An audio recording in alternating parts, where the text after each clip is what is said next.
여러분, 오늘 말씀을 통해서 우리를 응원하시고 우리에게 힘을 더하시는 그 하나님의 음성을 들으시길 바랍니다. 칼의 노래라는 책이 있습니다. 여러분 혹시 읽어보셨는지 모르겠는데 이 책은 이순신 장군에 대해서 쓴 책입니다. 혹시 읽어보신 적 있으신가요? 네, 제혁이 읽어본, 네, 아니죠. 이순신 장군에 대한 소설이나 드라마가 많았죠. 여러분들도 아마 한두 개 정도는 보신 적이 있으실 텐데, 그런데 이 칼의 노래라는 책이 굉장히 독특한 거는 이순신 장군의 영웅적인 면보다 인간적인 면을 묘사했다라는 것에 있습니다. 원래 그 전에는 이순신 장군의 인간적인 면은 잘 드러나지 않았습니다. 그냥 백전백승이고 위대한 영웅에 대한 이야기들만 많이 있었는데, 이 책에는 꽤 오래전의 책인데도 굉장히 인간적인 면, 괴로워하시는 장면, 특히 이제 자신의 아들이 죽었을 때 슬퍼하는 모습이라든지 선조 임금이 자기를 압송했을 때 괴로워하던 모습, 이런 것들이 잘 나타나 있습니다.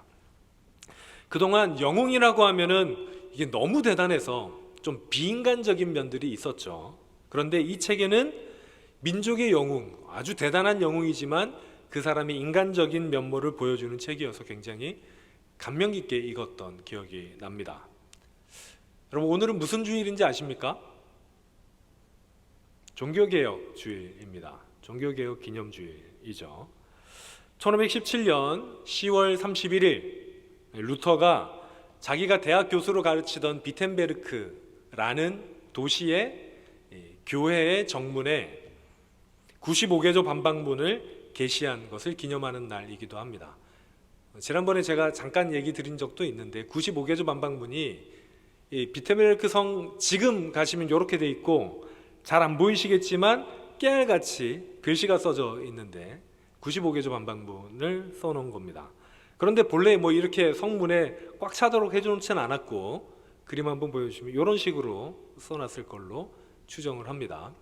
95개조 반박문이 이 면죄부, 엄격히 말하면 면죄부는 아니고 면벌부라고 하는데, 면벌부에 대한 반대하는 99가지를 얘기한 게 아니라 그 반대하는 내용을 95개의 절로 적은 글입니다.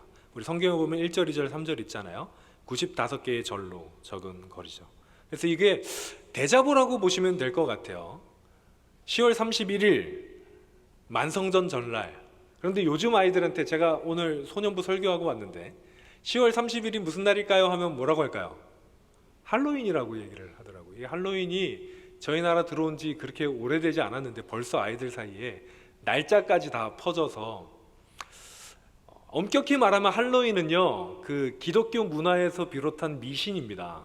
그렇게 좋은 날은 아니죠. 그렇다고 무조건 없애야 되는 날이라고 말하기는 좀 애매하지만 그래도 그렇게 기념할 만한 날은 아니고요. 똑같은 날 10월 31일에 비텐베르크 그 성문 앞에 95개조 반박문을 게시한 것을 기념하는 종교개혁 기념일이라는 것을 우리 청년부는 기억을 해 주셨으면 좋겠습니다. 왜 하필이면 루터가 그날 할로윈에 붙였을까요? 그 다음 날이 만성절이라고, 그 당시 이 로마 카톨릭에는 굉장히 큰 축일이었어요. 그래서 그날에는 웬만한 사람들이 다 교회에 오기 때문에 오는 사람들 다 보라고 성문에 이렇게 대자보를 붙여놓은 겁니다. 저는 대학에서부터 굉장히 교회사에 관심이 많았습니다. 교회사에 굉장히 관심이 많았고 특별히 종교개혁에 관심이 많았는데, 왜냐하면 종교개혁자들을 처음에 그냥 봤을 때는 마치 이순신 장군처럼 좀 영웅적이에요. 하지 못할 일을 했던 사람들이고 대단한 사람들인데, 루터만 따지면 루터는 성경도 번역하고 독일어로 최초로 번역하고 또 종교개혁을 이끌어낸 사람이지 않습니까?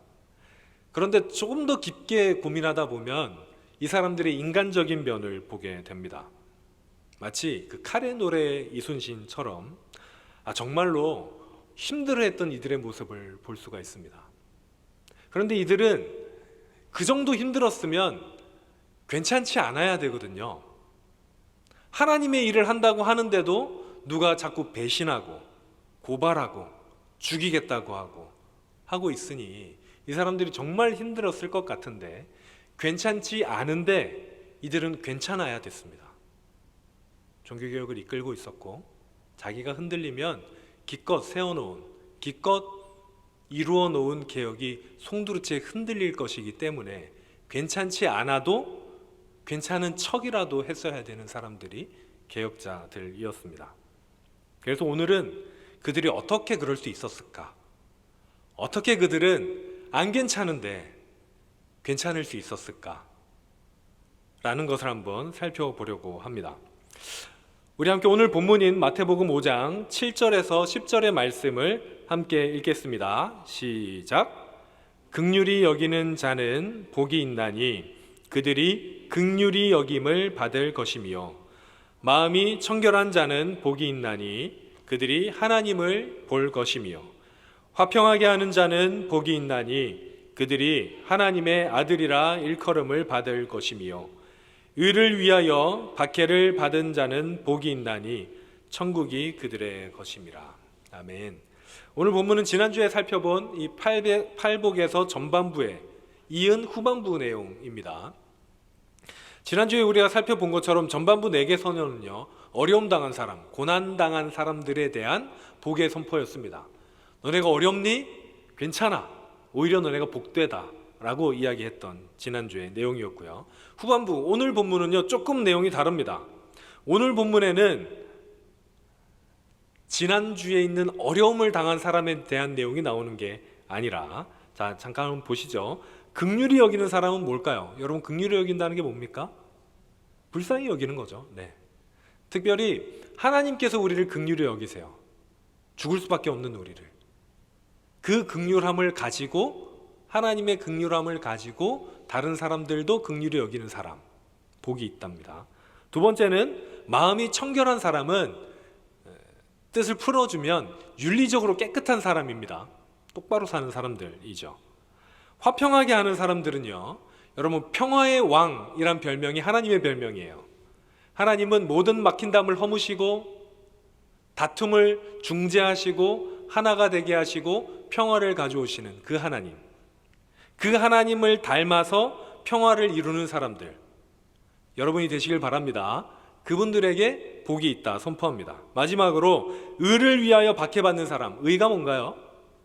하나님의 일입니다. 의를 위하여 박해받는 사람은 하나님의 일을 하다가 박해받는 사람들, 끝까지 그럼에도 그 일을 감당하는 사람들을 말합니다. 그러니까 이 말씀들은 지난주에는 좀 고난을 당하는 거였잖아요. 고통을 당하는 거. 그런데 이 말씀들은 수동적인 자세가 아닙니다. 능동적으로 무언가를 하는 사람들을 향한 응원의 말씀입니다.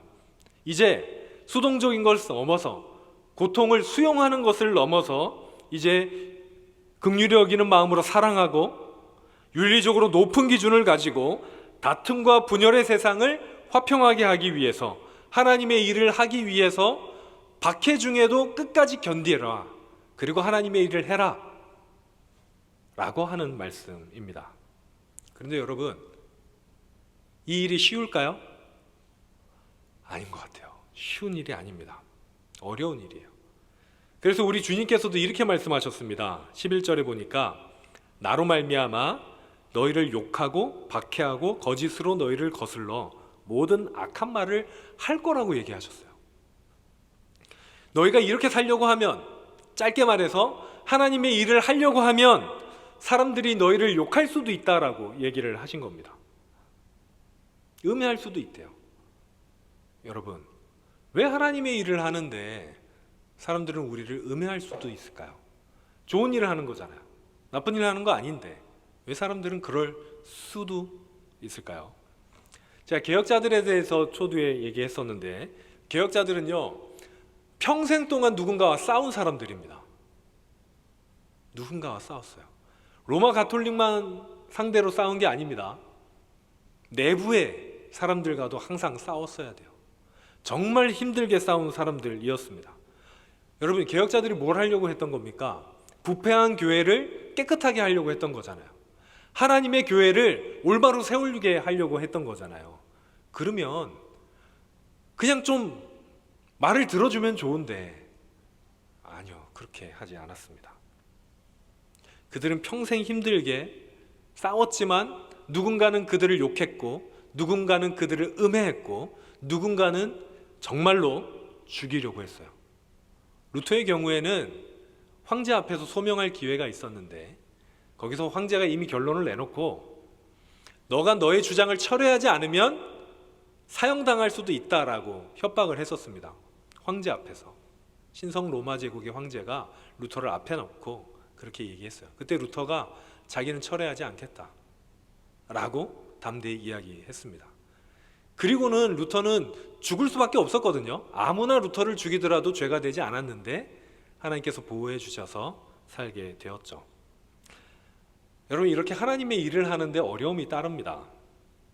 나는 올바른 길을 걷는데 어려움이 따라요. 그런데 이게 비단 루터 이제 얼마 전에 몇 년 전에 루터 이렇게 종교개혁 500주년 기념이 있었는데 500년 전 사람이죠, 루터가. 여러분, 근데 500년 전에만 이런 일이 있었을까요? 아니요. 교회 일을 하면, 하나님의 일을 잘하면 좋은 일만 있을까요? 그럼 너무 좋겠는데.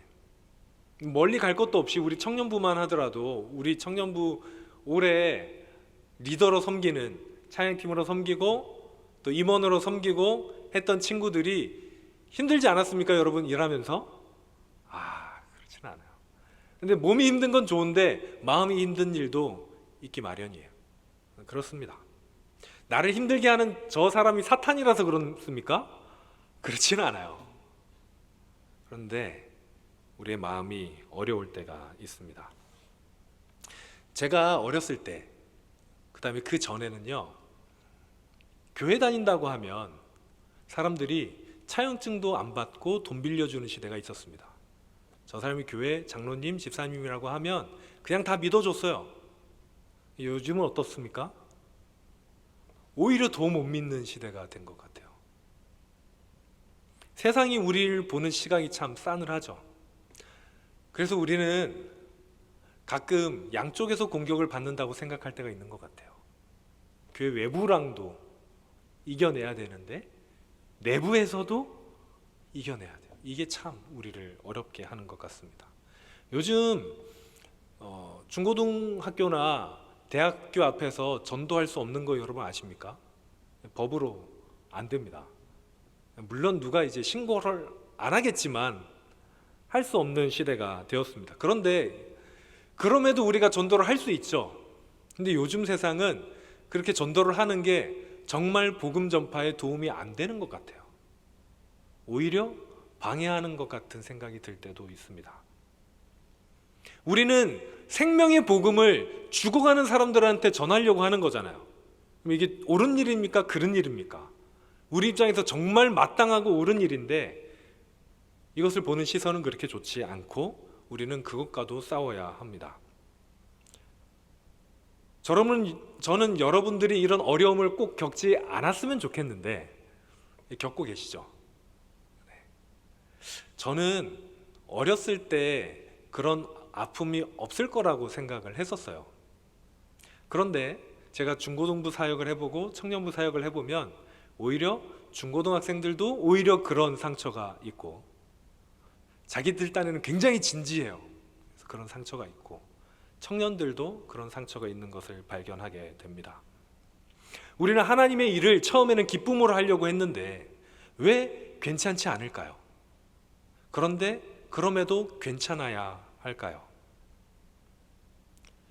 우리 주인이 뭐라고 하시냐면요, 11절 마지막에 보니까 너희에게 악한 말을 할 텐데, 근데 뭐라고 하셨어요? 너희에게 복이 있다. 지난주랑 똑같죠? 아니, 괜찮지 않은데 왜 복이 있다고 하십니까? 내가 너무 힘든데, 양쪽에서 공격을 당하는데 하나님 어떻게 복이 있다고 하십니까? 이럴 때 예수님께서 복이 있는 이유를 다음 절에서 이야기해 주십니다. 우리 다음 절인 오늘 본문의 마지막 절인 12절 함께 읽겠습니다. 시작. 기뻐하고 즐거워하라. 하늘에서 너희의 상이 큼이라. 너희 전에 있던 선지자들도 이같이 박해하였느니라. 아멘. 하늘에 상급이 있다는 이야기를 할 때 제가 꼭 이런 예화를 하나 드는데 들은 친구들도 있을 거예요.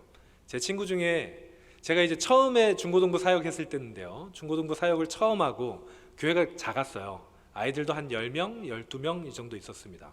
여름 수련회를 가는데 첫 해는 제가 혼자 다 했어요. 밥도 했습니다. 제가 밥도 하고 찬양인도도 하고 설교도 하고 다 했어요. 다 해서 12명이랑 같이 여름 수련회를 2박 3일 동안 하고 진짜 알아 누웠어요. 알아 눕고 다시는 이러지 말자. 그래서 다음 해에는 친구를 한 명 불렀습니다. 내가 다른 건 다 괜찮은데 권사님들도 좀 도와달라고 해서 권사님들이 밥을 해주시고 친구를 한 명 불러서 찬양인도를 좀 해달라고 부탁을 했어요. 내가 찬양인도하고 설교하고 뒤에 기도회까지 하니까 목이 나만하진 않아서 둘째 날 말을 못 하겠더라고요. 그래서 찬양인도만 부탁을 했죠. 그 친구가 와서 찬양인도를 잘 해줬습니다. 잘 해줬는데 그때 저희 이제 교회가 작은 교회였으니까 넉넉하지 않았죠. 원래 그 친구들을, 제 친구가 이제 전도사였는데 다른 교회 전도사 사역을 하는 친구였는데 부르면 사례비라는 걸 저희가 드려요. 보통은 드립니다. 저희도 와서 악기를 해주거나 강의를 해주시면은 강사비를 드리잖아요. 저는 교회에서 좀 그게 있기를 바랐어요. 친구니까.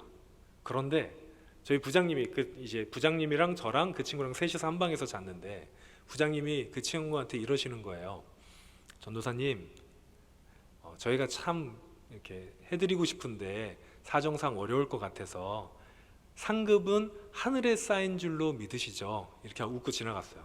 그래서 제가 그게 못내 서운한 거예요. 미안하잖아요. 아니 차비라도 거기가 저 강화도였거든요. 강화도까지 집에서 왔다가 가야 되는 차비만 해도. 그런데 끝내 못 줬습니다. 저는 개인적으로 제가 주고 싶기도 했지만 저도 없어서 못 줬어요. 아직까지 제가 그 원망을 듣고 있는데 목사님 되셨습니다. 그런데 제가 그 말이 상급이 하늘에 쌓인다는 말이 참 처음에 들을 때는 좋지 않았는데 시간이 지나니까 그게 진짜인 거죠. 여러분, 우리가 가지고 있는 소유물들은 예수님이 그러셨어요. 언젠간 누가 도둑질해 갈 수도 있고 썩을 수도 있고 없어질 수도 있다. 그런데 상급을 하늘에 쌓으면 아무도 도둑질해 가지 못하고 절대 없어지지 않는 상급이 된다. 저는 그 친구의 상급이 아직도 하늘에 쌓여 있으리라 믿습니다. 여러분, 여러분의 상급은 하늘에 쌓으시기를 바랍니다. 그래서 우리가 괜찮지 않지만 괜찮을 수 있는 것은요, 우리의 상급이 하늘에 쌓이기 때문이에요. 믿음의 눈을 들지 못하면 괜찮지 않죠. 우리가 하나님의 일을 하는데도 하나님 왜 안 도와주세요? 왜 힘들게만 해요? 왜 저 사람은 나를 욕하죠? 라고 할 수 있습니다. 충분히 그럴 수 있습니다. 그런데 우리가 믿음의 눈을 들어서 우리 앞으로 쌓이는 하늘의 상급을 보게 된다면 괜찮을 겁니다. 오히려 예수님 말씀처럼 사람들이 우리를 박해하고 피박하고 하나님의 일을 할 때 우리가 반대함을 당해도 하늘의 상급이 이만큼 쌓이는구나. 정말 하나님께서 내게 이만큼 상급을 쌓아 주시는구나. 기뻐할 수 있는 날이 오지 않을까요? 여러분, 이러려면 우리에게 믿음이 필요합니다. 그런데 그 믿음이 어떤 믿음이냐면 그냥 잘 될 거라는 믿음이 아니라요, 우리를 부르신 하나님의 그 부르심이 완전하다, 실수가 없으시다. 하나님의 부르심에는 결코 실수가 없고 하나님이 이끌어 가시는 내 인생에는 결코 실패가 없다라는 믿음, 그 믿음이 있다면 여러분, 하늘의 상급을 보실 수 있을 겁니다. 여러분, 한번 위를 한번 보시겠어요? 믿음의 눈을 한번 열어보십시오. 거기에 여러분의 상급이 있습니다. 사랑하는 여러분, 이제 여러분 살아가시면서 괜찮지 않을 때가 있다면, 특별히 하나님의 일을 할 때에 괜찮지 않을 때가 있다면 눈을 들어서 하늘을 보십시오. 그곳에 괜찮을 이유가 있습니다. 슬퍼해야 할 때 웃을 수 있게 하는 이유가 있고요. 우리를 부르시는 하나님의 음성이 있을 겁니다.